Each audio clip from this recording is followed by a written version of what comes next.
Sinimulan ni Isabel Daza ang isang fundraising campaign para magbigay ng tulong pinansyal kay LV Vergara, isang kasambahay sa Occidental Mindoro na partially nabulag matapos umanong abusuhin siya ng kanyang mga dating amo sa loob ng 3 taon. Umapela ang aktres para sa mga donasyon. Nagbigay siya ng update sa kasalukuyang sitwasyon ni LV Vergara sa pamamagitan ng Instagram page ng aktres noong Biyernes, September 8.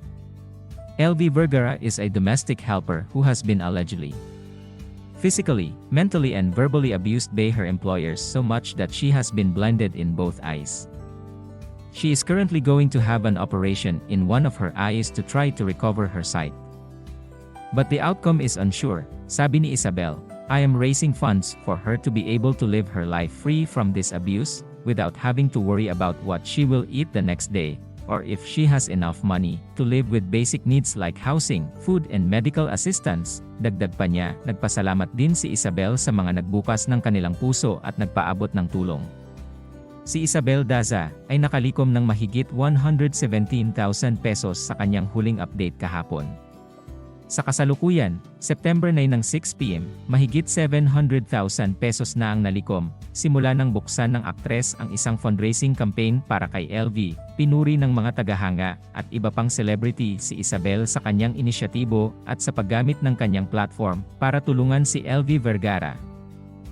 Ang kaso ni LV Vergara ay nag-viral sa social media noong nakaraang buwan dahil ang kasambahay ay dumanas umano ng matinding pisikal at emosyonal na trauma at nabulag pa dahil sa umano'y pang-aabuso ng kanyang mga amo sa Occidental Mindoro mula noong 2020. Kamakailan ay sinimulan na ng Senado ang isang motu proprio na investigasyon sa matinding pagmamaltrato kay LV Vergara na nagtamo ng mga pinsala matapos umanong inabuso siya ng kanyang mga dating amo sa pamamagitan ng paulit-ulit na pagsuntok, pagsipa, at pambubugbog sa kanya ng iba't ibang bagay. Sa isang pampublikong pagdinig ng Senate Committee on Justice and Human Rights, sinabi ni Franz Ruiz, ang kanyang dating employer na karaniwang hindi naliligo si LV Vergara ng ilang araw, na posibleng nauwi sa pangangati at mga gasgas sa balat. Iyong mga sugat niya po, tamad po siya maligo minsan.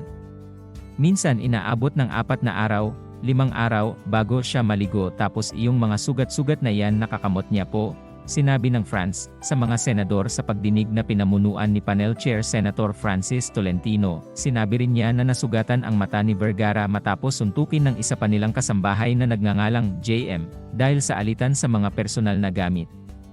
Sinabi pa niya na nagkaroon na ng problema sa mata si LV, nang magsimula siyang magtrabaho para sa kanilang pamilya. Sinungaling po sila. Totoo po na sinusuntok po ako, parehas po sila ng amo ko na babae. Pahayag ni LV sa Senate hearing.